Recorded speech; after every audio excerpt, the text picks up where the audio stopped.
começar.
Boa noite, irmãos e irmãs. Graça e paz. Sejam todos bem-vindos à página da Igreja Presbiteriana de Blumenau. Esta é a nossa live Orai Sem Cessar. Vamos iniciar orando. Senhor eterno, obrigado por mais um dia que se encerrou, por esta noite que se inicia. Obrigado por este tempo que nós temos de compartilhar a Tua palavra. Abençoe todos os nossos irmãos e irmãs aqui presentes, aqueles que assistirão a live depois também, ó Deus, que o Teu amor, a Tua graça seja estendida a eles todos e todas. Obrigado pelo Teu infinito amor, pelo Teu cuidado, pela providência, pelo teto sobre a nossa cabeça. Obrigado, ó Pai, pelo alimento. Obrigado, Senhor, pelo Teu cuidado, pela Tua providência nas nossas vidas. E agora, ao ouvir a Tua palavra, sejamos alimentados por Ti, ó Santo Espírito. Prepare o nosso coração para que aprendamos de Ti. Quanto a mim, Jesus, coloque-me nas Tuas mãos, suplicando a iluminação do Santo Espírito, para que eu fale de Ti e não de mim mesmo, pois importa que Tu cresças e eu diminua. Em nome de Jesus. Amém. Então, a você que está chegando agora, seja muito bem-vindo, muito bem-vinda. Que Deus abençoe muito a vida de vocês. E vamos caminhar mais um pouquinho no nosso texto de Atos. Hoje, Atos capítulo 4, versículos de 5 até o 22.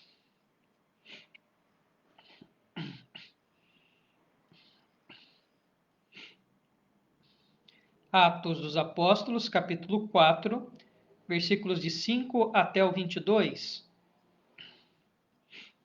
Eu farei a leitura na nova tradução na linguagem de hoje. Faz tempo que eu não uso essa versão, gosto bastante dela por trazer um português um pouco mais contemporâneo, né, uma linguagem mais usual do dia a dia, que facilita um pouco a compreensão do texto.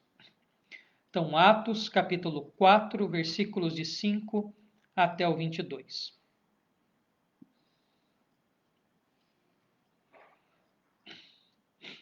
No dia seguinte, reuniram-se em Jerusalém as autoridades dos judeus, os líderes do povo e os mestres da lei. Então, nós estudamos ontem, né? Pedro e João foram presos, mas como já era tarde, não dava tempo de haver um julgamento. Então, no dia seguinte, o Sinédrio, ou o Conselho Superior, o Tribunal de Justiça, né? O Supremo Tribunal Federal lá dos judeus, né? No mundo antigo, lá na terra na Palestina, reúne-se para interrogar Pedro e João por causa da sua pregação e por causa do milagre que havia acontecido, que era a cura do coxo.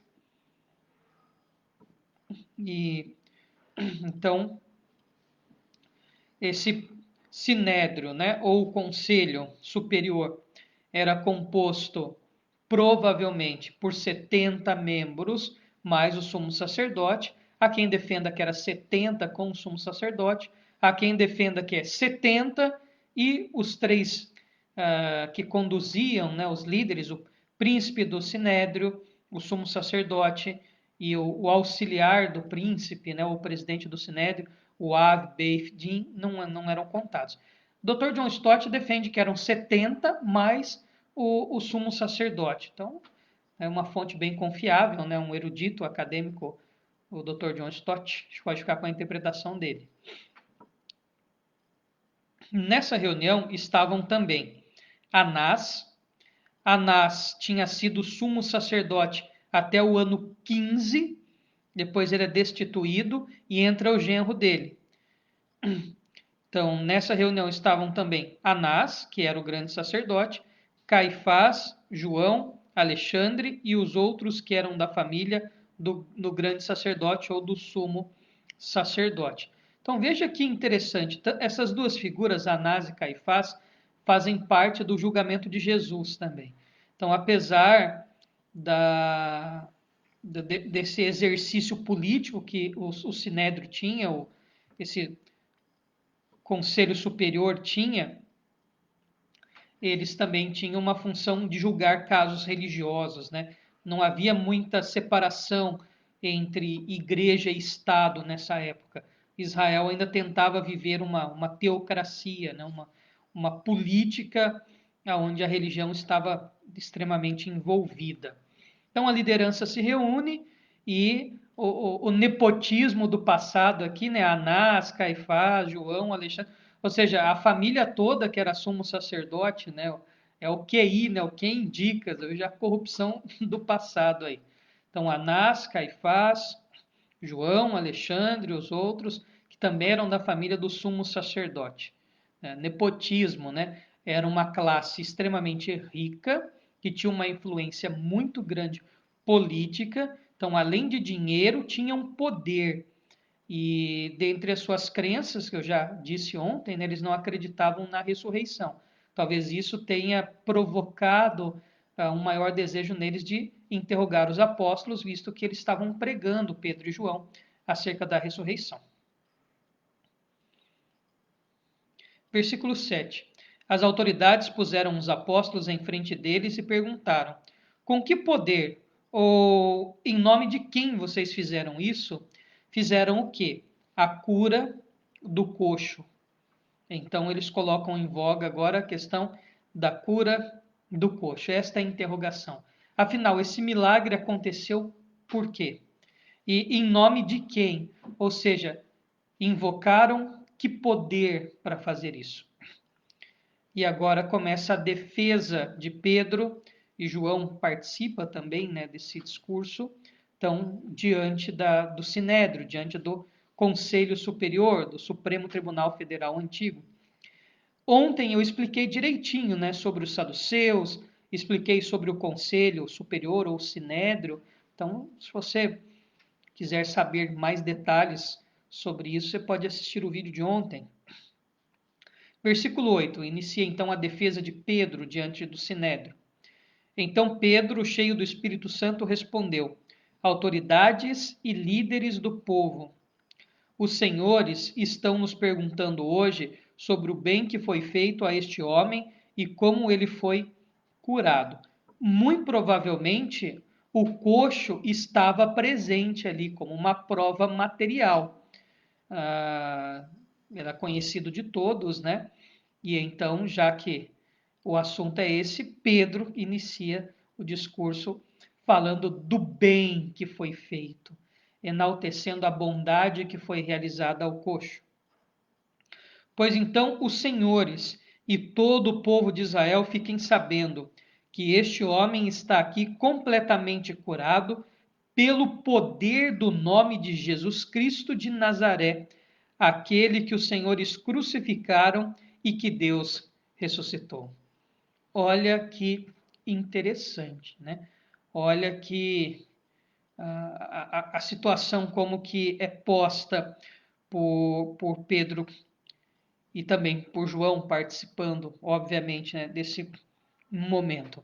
Ele aproveita para ser enfático que a cura que aconteceu foi pelo poder de Jesus, mas, em contraponto, ele não deixa de apresentar a questão da crucificação, né, e falar e atribuir culpa àquela liderança, aqueles que os senhores crucificaram e que Deus ressuscitou.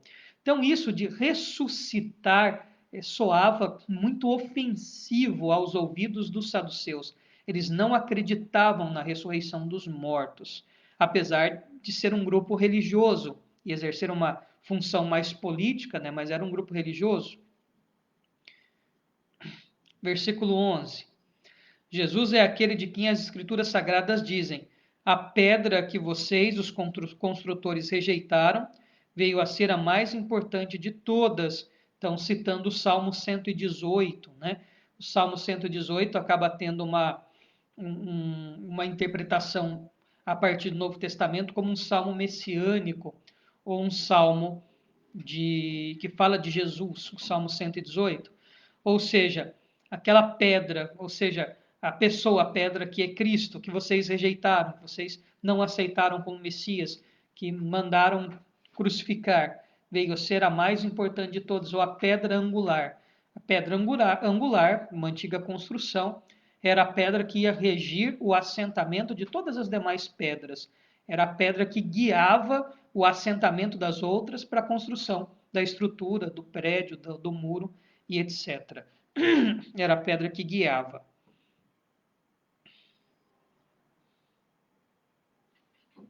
Versículo 12. A salvação só pode ser conseguida por meio dele, pois não há no mundo inteiro nenhum outro que Deus tenha dado aos seres humanos por meio do qual possamos ser salvos. A salvação só pode ser conseguida por meio dele, por meio de Jesus, pois não há no mundo inteiro nenhum outro que Deus tenha dado aos seres humanos por meio do qual possamos ser salvos. Então agora há uma afirmação de Pedro que acaba permeando todo o Novo Testamento e que é uma das fundamentações, dos alicerces, né, da nossa doutrina cristã, a salvação só por meio de Jesus Cristo. Quero abrir um parênteses aqui nesse versículo. Às vezes a gente tem um engano assim, né? Todos os caminhos levam a Deus. Olha, mas é uma pessoa muito boa, é uma pessoa muito bacana. Olha, eu não acredito em Jesus, não, mas é uma pessoa bacana, uma pessoa do bem. Veja, o politicamente correto, né? A gente vive uma era do politicamente correto agora. A gente não pode ter opinião de nada, né? Se você elogia um cachorro na rua, olha que cachorro bonito. É perigoso alguém filmar, postar na internet e falar que você estava assediando o cachorro, né? A gente vive uma era extremada hoje. Você não pode elogiar nem deselogiar, você não pode ter opinião, você não pode falar bem, não pode falar mal. Você tem que ser neutro, né? Você tem que ser idiotizado hoje. Você não pode expressar opinião nenhuma. Então, nessa época do politicamente correto, evita-se um pouco o discurso de falar o que Pedro falou abertamente diante do Supremo Tribunal Federal do passado. Não há salvação fora de Jesus. Então, às vezes a gente quer ser bacana, né, politicamente correto, e a gente até dá um sorrisinho meio amarelo para as pessoas que não acreditam em Jesus, mas é uma gente boa. Olha, como pastor, como teólogo, como cristão, a minha obrigação enquanto doutrinador, enquanto professor, enquanto alguém que lê e que ensina a Escritura, é ser bem claro e bem objetivo. Não há salvação fora do nome de Jesus. Não há salvação em nenhum outro. Não há nenhum outro caminho que se leva a Deus a não ser Jesus Cristo. Não há salvação em nenhuma outra religião. Não há salvação em nenhum outro Deus. Não há salvação na negação de Deus. Não há salvação em nenhuma outra entidade filosófica, assistencial, ou por bom ou por boa que seja a pessoa. Quem salva é Jesus Cristo. A salvação só pode ser conseguida por meio dele, pois não há no mundo inteiro nenhum outro que Deus tenha dado aos seres humanos por meio do qual possamos ser salvos. Atos dos Apóstolos, capítulo 4, versículo 12. É o estrito senso da salvação. A salvação é por meio de Cristo Jesus. Sem Cristo não há salvação. Ponto final. Então, na época do politicamente correto, eu sou politicamente incorreto nesse sentido. Não há nenhum outro caminho. Eu estaria sendo leviano se eu dissesse que há salvação fora de Jesus. A Bíblia é muito clara. Salvação é em Cristo. Não é na igreja. Tá? Não é a igreja A, B, C, D, E, F, G, H. É Cristo. A igreja é apenas um instrumento nas mãos de Deus. A salvação é em Cristo, não na igreja presbiteriana, batista, católica, luterana. A salvação é por meio de Jesus. Versículo 13. Os membros do Conselho Superior, ou do Sinédrio, ficaram admirados com a coragem de Pedro e de João, pois sabiam que eram homens simples e sem instrução, e reconheceram que eles tinham sido companheiros de Jesus. Mas não podiam dizer nada contra os dois, pois o homem que havia sido curado estava ali de pé, junto com eles. Então há uma situação interessante, né? Os acusados são colocados para fora, para que eles tivessem uma discussão interna acerca do que estava acontecendo. A primeira coisa é reconhecer que aqueles homens eram pessoas pobres, pessoas simples, sem uma formação profissional, como rabinos, como mestres, ou seja, não tinham feito faculdade, não tinham feito mestrado e doutorado em teologia, não eram pregadores profissionais e etc. Eram pessoas simples, pessoas comuns. E eles ficam admirados da coragem, da maneira que eles conduzem o discurso, da argumentação que eles trazem. Mas veja, é o Santo Espírito que dirige as palavras de Pedro e de João. E mesmo extremamente incomodados com o que havia acontecido e discordando e querendo dar um fim na pregação em nome de Jesus, eles tinham algo ali, uma prova material que foi um obstáculo para essa primeira condenação. O homem que havia sido curado estava ali e era conhecido de todos. Então, após terem um debate interno ali, versículo 15, em seguida mandaram que Pedro e João saíssem da sala do conselho e começaram a discutir o assunto. Não podiam negar o milagre, eles mesmos sabiam que o coxo era coxo mesmo, então a prova material estava presente. E eles diziam: o que vamos fazer com estes homens? Pois todos os moradores de Jerusalém sabem que eles fizeram um grande milagre, e nós não podemos negar isso. Fato. Mas, para não deixar que a notícia se espalhe ainda mais entre o povo, vamos ameaçá-los, a fim de que nunca mais falem com ninguém a respeito de Jesus. Então, essa é a sentença. Vamos ameaçá-los para que cessem essa pregação acerca de Jesus. Então, os chamaram e ordenaram duramente que não falassem nem ensinassem nada a respeito de Jesus. Mas Pedro e João responderam. Então, veja, mais uma vez, tocados pelo Espírito Santo, eles vão contra-argumentar. Os senhores mesmos julguem diante de Deus. Devemos obedecer aos senhores ou a Deus? Pois não podemos deixar de falar daquilo que vemos, daquilo que temos visto e ouvido. E aí, ao dizer que eles não acatariam, que eles continuariam a proclamar o nome de Jesus, independentemente da ameaça do Sinédrio, gera uma contrapartida, né, uma ação mais veemente por parte do Sinédrio. Aí o Conselho Superior, ou Sinédrio, os ameaçou com mais dureza ainda, e depois os mandou embora. O Sinédrio não pôde castigá-los, porque todo o povo louvava a Deus por causa do que havia acontecido, do milagre. O homem que foi curado por esse milagre tinha mais de 40 anos. Ou seja, o aleijado, o coxo, era conhecido de todos. E quando eles disseram que foi o poder de Deus, o poder de Jesus, que curou, e isso foi notado, as pessoas creram. Então, mesmo que houvesse essa pressão, essa perseguição por parte do conselho aqui, ou conselho superior, sinédrio, enfim, eles não podiam negar o que aconteceu. E os apóstolos, preparados a, se necessário for, morrer por pregar o evangelho, dizendo: nós não vamos obedecer a homens, nós vamos obedecer a Jesus. E isso constitui, então, a defesa de Pedro e de João, que mesmo numa situação em que foram ameaçados, eles continuam a pregar o evangelho e dispõem, não importa a consequência que isso traga, e criando um embaraço para os poderosos, ali, criando um embaraço para os líderes. Todo o povo, vendo aquilo, louvava a Deus pelo milagre que foi operado. Veja que interessante, né? Os representantes de Deus, o alto escalão do templo, os sumos sacerdotes, aqueles que deveriam levar as pessoas até Deus, estavam criando obstáculos para o Filho de Deus, para a Igreja de Deus, para o anúncio do Evangelho. É interessante, né? Aqueles que deveriam apoiar são aqueles que se opõem. Então, às vezes, a gente espera uma forte oposição, uma perseguição que venha de pessoas que não têm nada com Deus.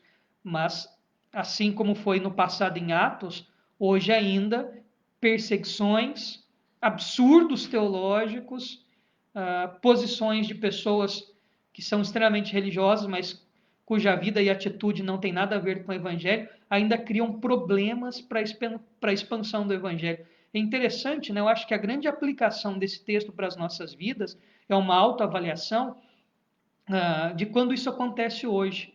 Quando aqueles que deveriam facilitar a pregação, a proclamação do Evangelho, a obra de Deus, tornam-se como esses saduceus do Sinédrio. E apesar do cargo que ocupam, muitas vezes dentro de igrejas, eles são obstáculos, são pessoas que causam atraso ao Evangelho, à igreja, à proclamação do reino de Deus.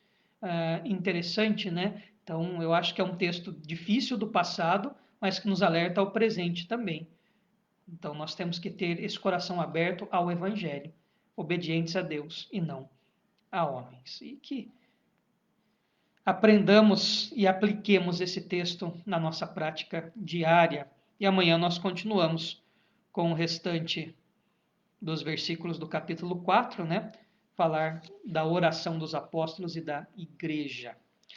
Então, nós vamos agora para os nossos momentos de oração. Se você ainda não colocou o seu pedido, o seu motivo de oração, dá tempo de fazê-lo, tá? Eu vou aqui ver os comentários. Você pode escrever aí no comentário os seus pedidos, motivos de oração. E também não esqueça de deixar um oizinho, né? Um boa noite, para no final enviarmos um abraço para você.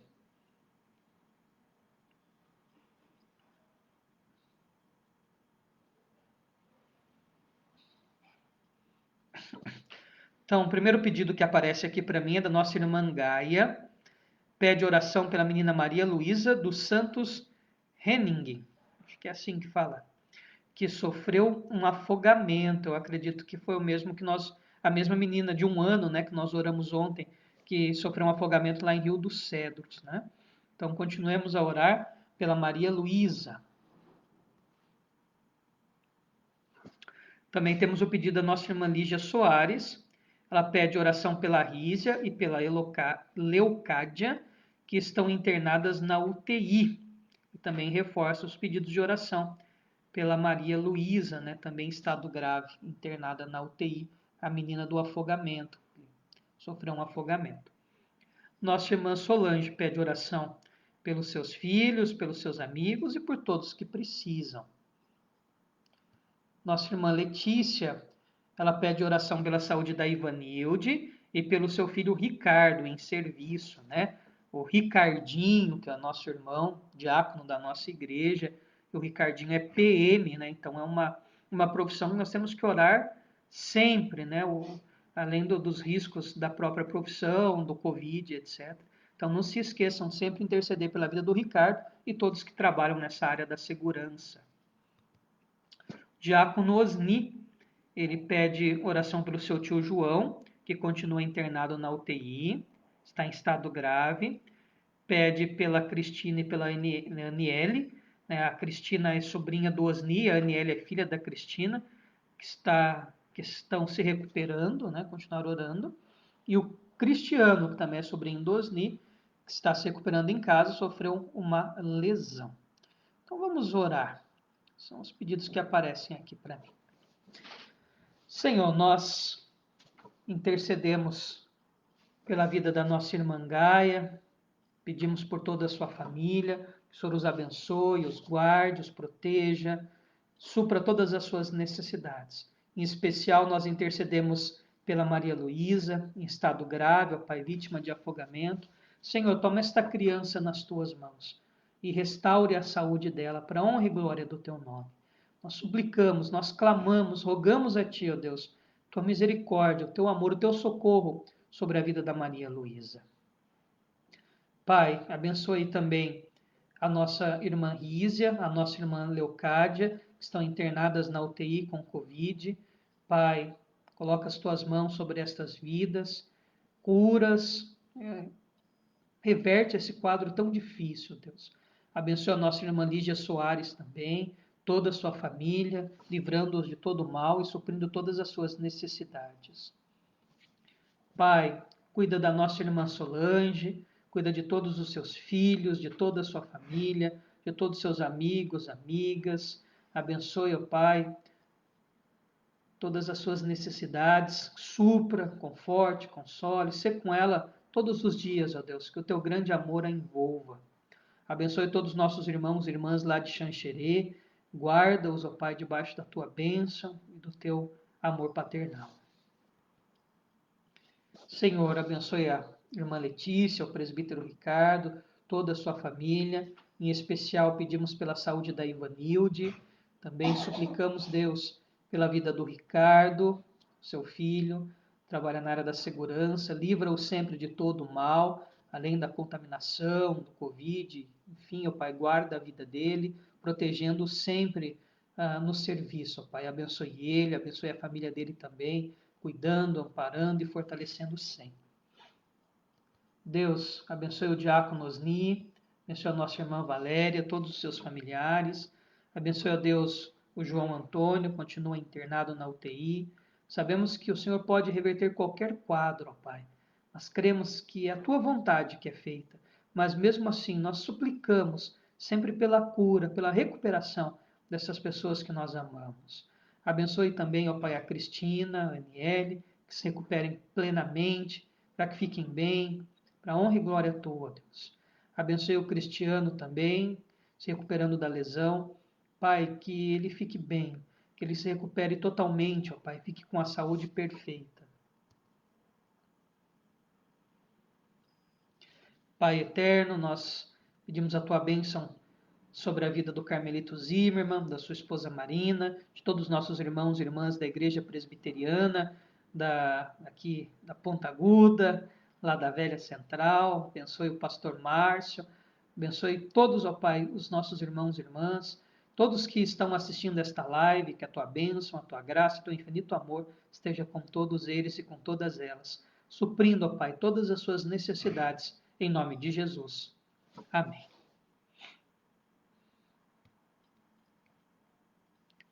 Amém. Que Deus seja gracioso com todos nós.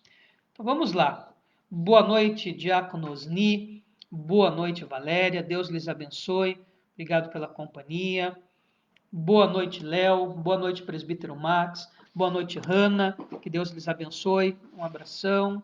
Boa noite, Fabrício. Boa noite, Priscila. Boa noite, Laura. Que Deus lhes abençoe. Um abração. Boa noite, Mike, o nosso presbítero Mike Nascimento, lá da Igreja Presbiteriana de Carazinho. Um abração, viu, Mike? Deus lhe abençoe muito. Saudades de vocês aí, viu? Muita saudade. Um abração para todos os nossos irmãos e irmãs lá de Carazinho.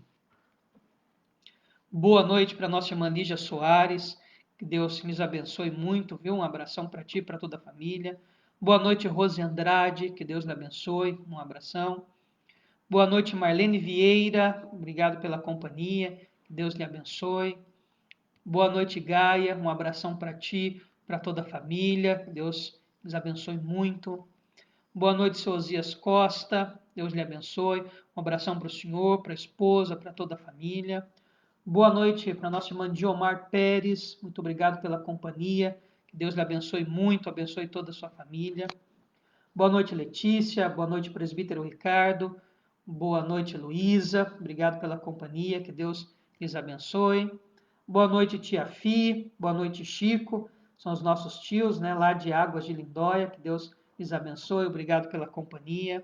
Boa noite, Dulceleia Pereira, nossa irmã de Itapema. Muito obrigado pela companhia. Que Deus lhe abençoe. Boa noite, Lena. Boa noite, presbítero Paulo. Boa noite, Mateus. Muito obrigado pela companhia. Que Deus lhes abençoe muito.